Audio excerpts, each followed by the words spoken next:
CM Bhajanlal की अमित शाह से मुलाकात खत्म हो चुकी है। इस वक्त की बड़ी जानकारी, लगभग 50 मिनट तक ये मुलाकात चली है। विकास और 1 साल के कामकाज को लेकर के चर्चा हुई है।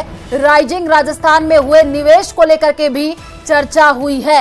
इस वक्त की ये बड़ी जानकारी सूत्रों के हवाले से खबर मिली है कि राजस्थान सरकार के संभावित विस्तार और फेरबदल को लेकर के भी चर्चा हुई है। दिल्ली से सबसे बड़ी जानकारी आपको दे रहे हैं। आपको बता दें कि दिल्ली दौरे पर जो है सीएम भजनलाल और अमित शाह से मुलाकात खत्म हो चुकी है। ज्यादा जानकारी के लिए संवाददाता विनीत हमारे साथ लाइव जुड़े हुए हैं, उन्हीं का रुख कर लेते हैं। विनीत, 50 मिनट तक ये मुलाकात चली है, किन किन मुद्दों को लेकर के बातचीत हुई है, अपडेट क्या है?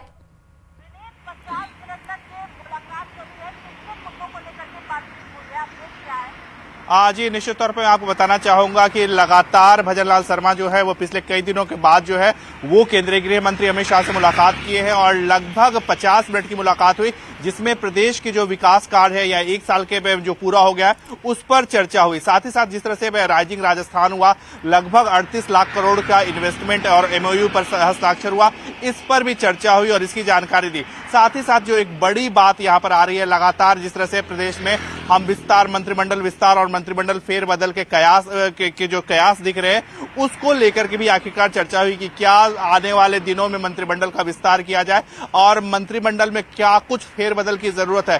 तो इन सब चीजों को लेकर के भी केंद्रीय गृह मंत्री अमित शाह के साथ चर्चा हुई। हालांकि मंत्रिमंडल का विस्तार कब होता है यह देखने वाली बात होगी, लेकिन जो शुरुआती चर्चा हम इसको कह सकते हैं कि केंद्रीय गृह मंत्री अमित शाह के साथ शुरुआती चर्चा हुई कि आखिरकार किस तरह से मंत्रिमंडल का आकार रखा जाए या फिर मंत्रिमंडल में अगर कोई फेरबदल करने की जरूरत है तो इसको लेकर के चर्चा जो है वो यहाँ पर हुई है। तो साफ तौर पर कई मुद्दों पर यहाँ पर चर्चा हुई है। राजस्थान सरकार के 1 साल पूरे हुए हैं, इसको लेकर के चर्चा हुई। राइजिंग राजस्थान यहाँ पर हमने देखा कि जिस तरह से सफल राइजिंग राजस्थान रहा, लगभग 38 लाख करोड़ का एमओयू और निवेश को लेकर के जिस तरह से समझौता हुआ, इस पर चर्चा हुई। और साथ ही साथ मंत्रिमंडल का क्या स्वरूप रहेगा, भजनलाल सरकार का क्या स्वरूप रहेगा, इसको लेकर के भी चर्चा जो है वो केंद्रीय गृह मंत्री अमित शाह के साथ हुई।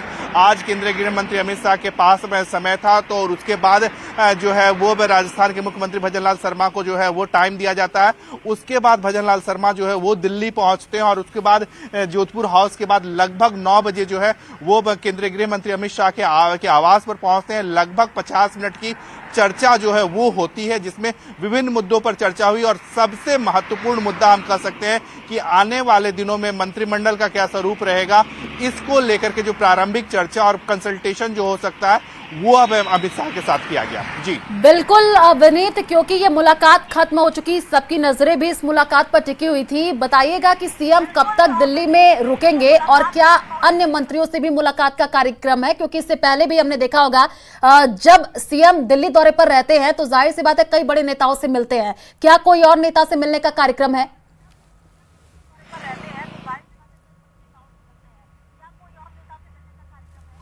जी, निश्चित तौर पर अभी मैं आपको बताना चाहूंगा कि यहाँ पर अभी जोधपुर हाउस है जो जहाँ पर सीएम जो है वो रात्रि विश्राम कर रहे हैं। आज रात जो हमें जानकारी मिल रही है उसके अनुसार आज रात सीएम भजनलाल शर्मा जो है वही जोधपुर हाउस में यहाँ पर रहेंगे, रात्रि विश्राम करेंगे। और कल का जो कार्यक्रम है, हालांकि अभी में पब्लिक नहीं हुआ है, लेकिन जो हमें जानकारी मिल रही है उसके अनुसार कुछ केंद्रीय मंत्रियों के साथ मुलाकात कर सकते हैं। साथ ही साथ बीजेपी के जो वरिष्ठ नेता हैं उनके साथ भी उनकी मुलाकात हो सकती है। हालांकि मुलाकात जो है वो तय नहीं हुई है, लेकिन कल भी भजनलाल शर्मा जो है वो 2 दिवसीय दौरे पर आज देर शाम को जो है वो दिल्ली पहुंचे हैं और इस वक्त में जो जोधपुर हाउस में पहुंचे केंद्रीय गृह मंत्री अमित शाह से मुलाकात करने के बाद सीधे जोधपुर हाउस पहुंचे हैं। और अब यह माना जा रहा है कि रात्रि विश्राम जो है यहीं पर जोधपुर हाउस में करेंगे और उसके बाद कल कुछ केंद्रीय मंत्रियों के साथ भी उनकी मुलाकात हो सकती है। साथ ही साथ बीजेपी के जो वरिष्ठ नेता हैं उनके साथ भी मुलाकात में हो सकती है। लेकिन हालांकि अभी यह ठीक है विनीत, आप इस पूरे खबर पर नजर बना करके रखिए क्योंकि काफी अहम यह मुलाकात मानी जा रही है। आगे भी आपका रुख करेंगे, जानकारी